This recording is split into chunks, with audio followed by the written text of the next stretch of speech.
Hachishakusama, or roughly translated, 8 feet tall, is a Japanese urban legend of sorts about a tall woman who abducts children.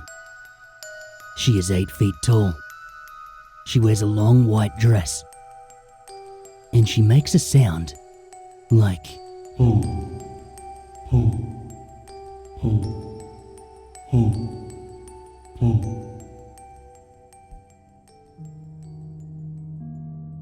My grandparents lived in Japan. Every summer, my parents would take me there on holiday to visit them. They lived in a small village, and they had a big backyard. I loved to play there during the summer. When we arrived, my grandparents always welcomed me with open arms.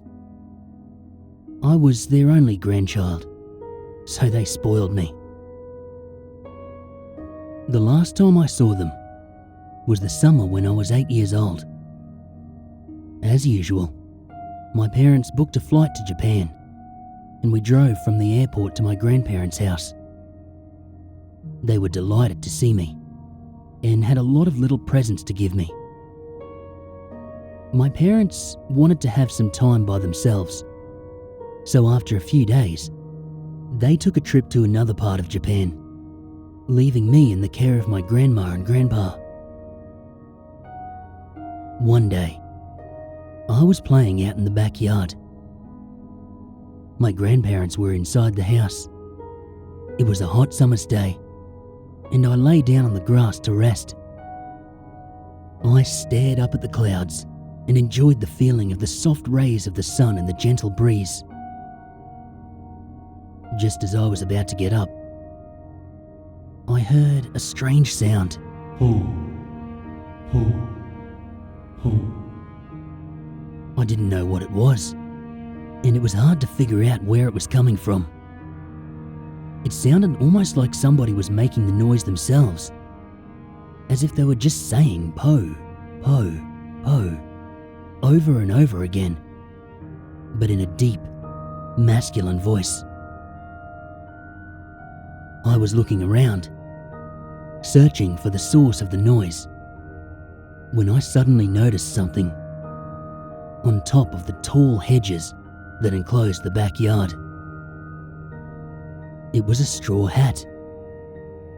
It wasn't resting on the hedge. It was behind it.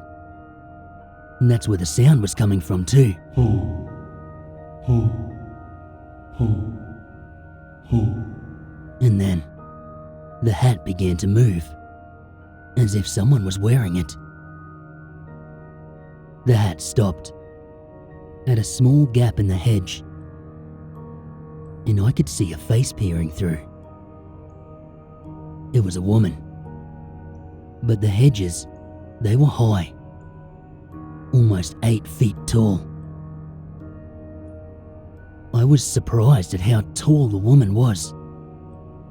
I wondered if she was wearing stilts or some sort of huge high-heeled shoes. Then, a split second later, she walked off, and the strange noise disappeared with her, fading into the distance. Hoo, hoo, hoo, hoo, hoo. Bewildered, I got up, and I wandered back into the house. My grandparents were in the kitchen, drinking tea. I sat down at the end of the table and, after a while, I told my grandparents what I had seen. They weren't really paying attention.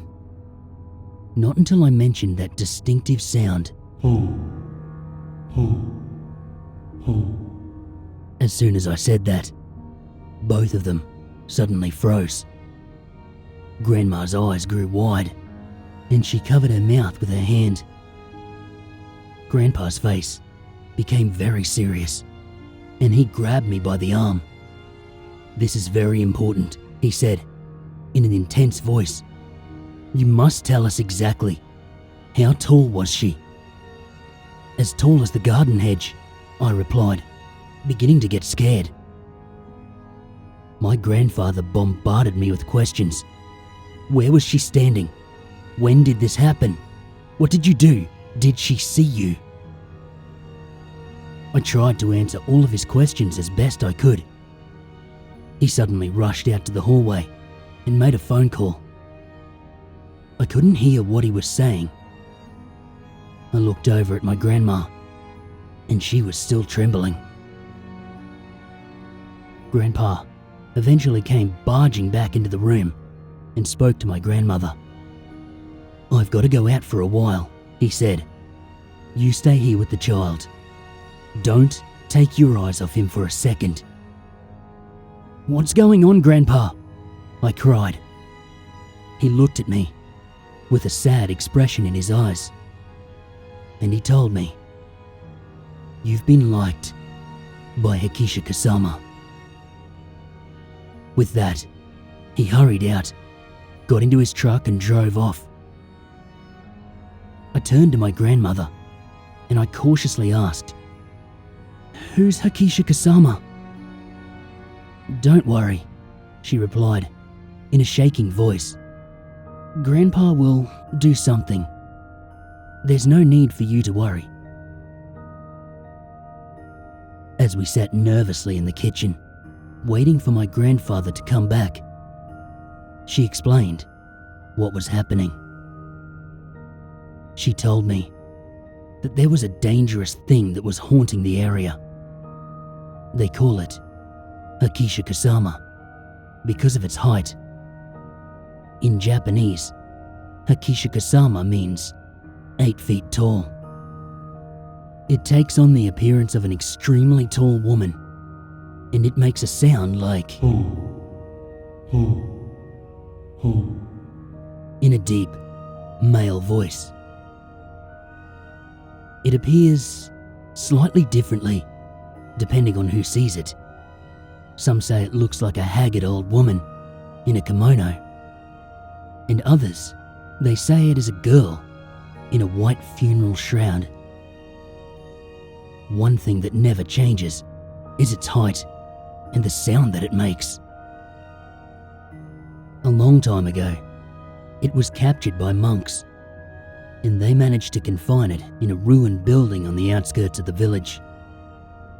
They trapped it using 4 religious statues, they called them jizos, that they placed at the north, south, east and west of the ruins, and it wasn't supposed to be able to move from there.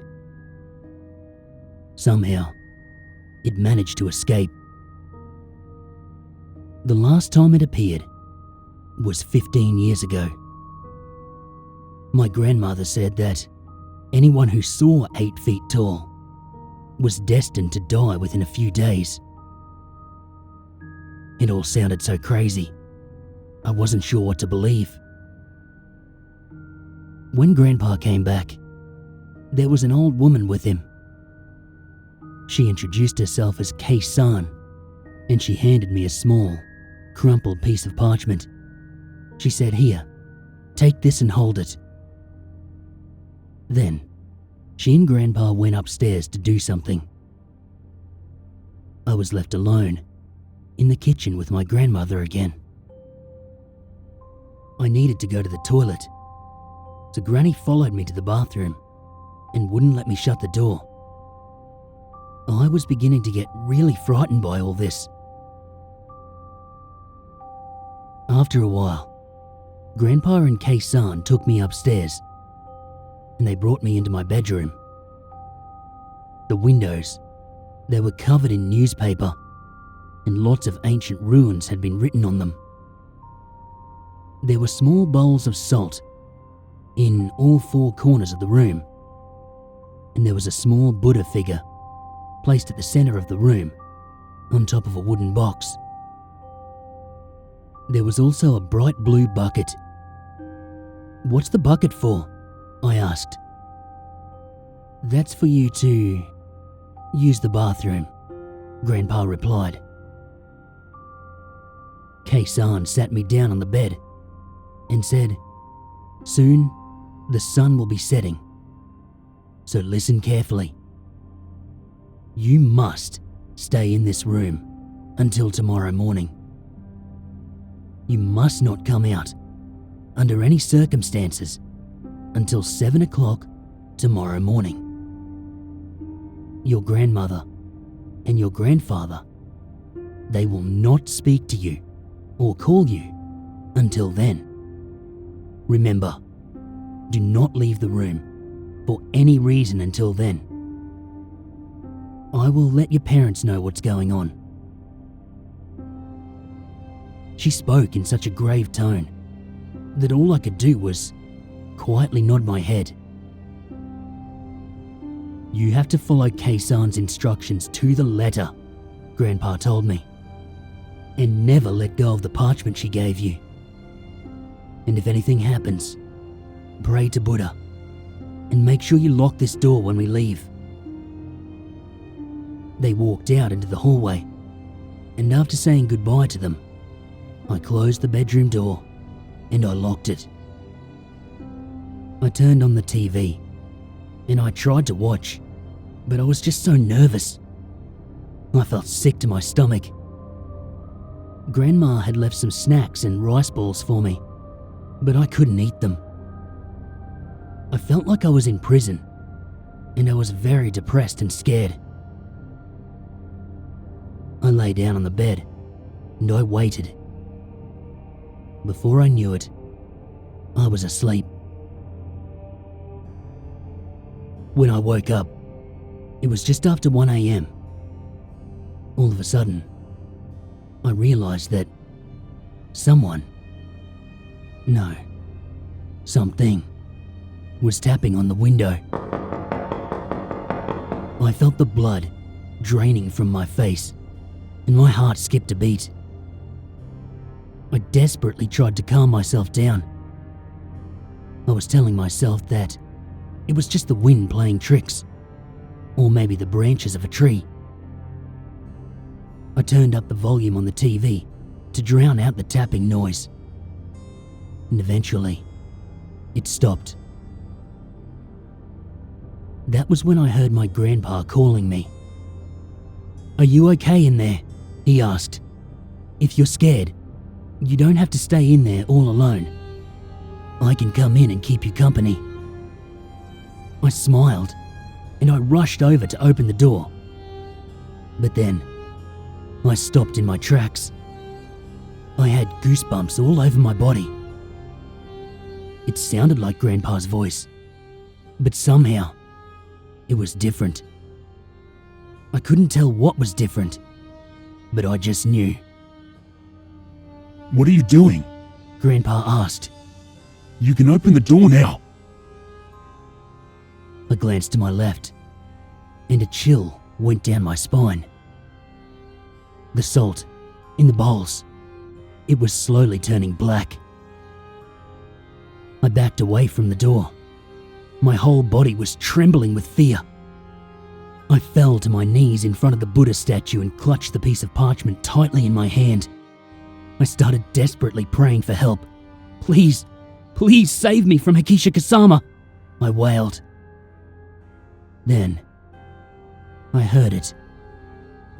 Outside the door. Ho, ho, ho, ho. The tapping on the window started up again. I was overcome by fear, and I crouched there, in front of the statue, half crying and half praying for the rest of the night. I felt like it would never end. But eventually, finally, it was morning. The salt in all 4 of those bowls was pitch black. I checked my watch. It was 7:30 a.m. I cautiously opened the door. Grandma and Kei-san were standing outside waiting for me.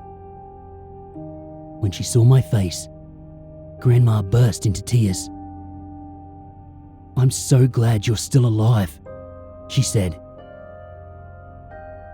I went downstairs, and I was surprised to see my father and my mother sitting in the kitchen. Grandma came in, and she said, "Hurry up, we've got to get going." We went to the front door, and there was a large black van waiting in the driveway. Several men from the village were standing around it, pointing at me and whispering, "That's the boy." The van was a 9-seater, and they put me in the middle, surrounded by 8 men. Kei-san was in the driver's seat.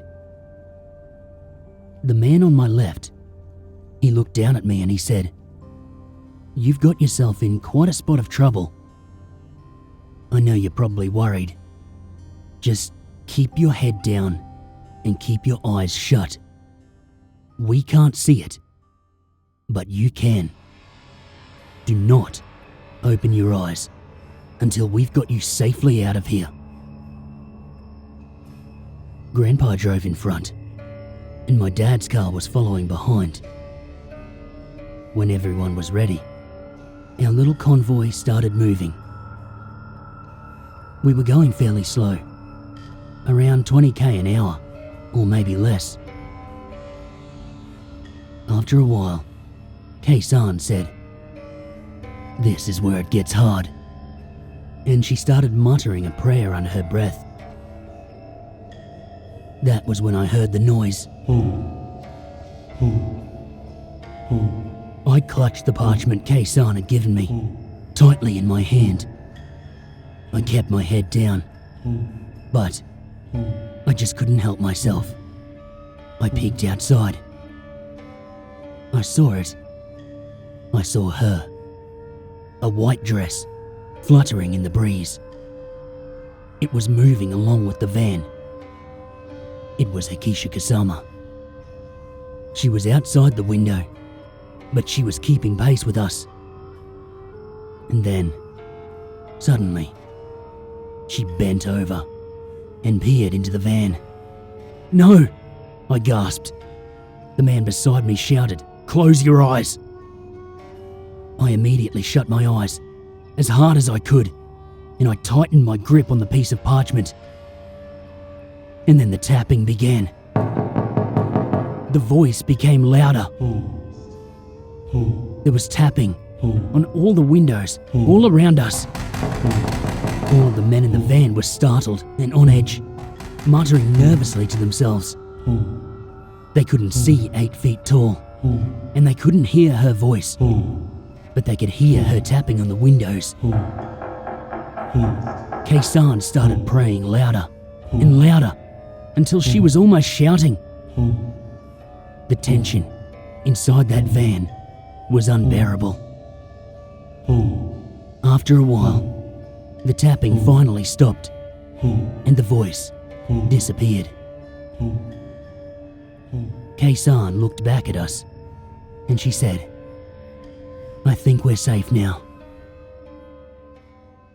All of the men around me, they breathed a sigh of relief. The van pulled over to the side of the road, and the men got out. They transferred me into my dad's car. My mother held me close, and tears were running down her cheeks. Grandpa and my father, they bowed to the men, and they went on their way. Kei-san came to the window, and she asked me to show her the piece of parchment. When I opened my hand, I saw that it had gone completely black. "I think you will be okay now," she said, "but just to be sure, hold on to this for a while." She handed me a new piece of parchment. After that, we drove straight to the airport, and Grandpa saw us safely on the plane. When we took off, my parents breathed a deep sigh of relief. My father told me that he had heard about 8 feet tall before. Years ago, his friend had been liked by her. The boy disappeared, and he was never seen again. My father said there were other people who had been liked by her too, and lived to tell about it. They all had to leave Japan and settle down in foreign countries. They were never able to go back to their homeland. She always chooses children as her victims. They say it's because children are dependent on their parents and family members. This makes them easier to deceive when she poses as their relatives. My father also told me that the men in the van were all blood relatives of mine, and that's why they had been sitting all around me, and why my father and grandpa had been driving in front and back. It was all done to try and confuse Hachishakusama.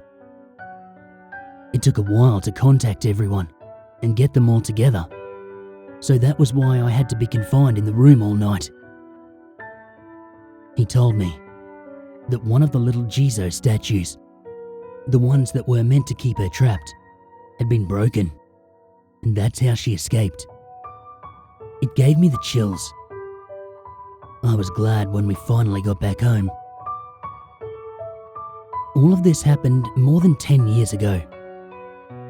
I haven't seen my grandparents since then. I haven't been able to so much as set foot in the country. Afterwards, I would call them every few weeks and talk to them on the phone.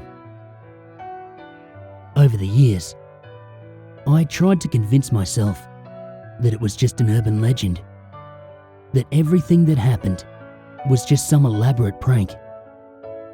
But I'm not so sure. My grandfather, he died 2 years ago.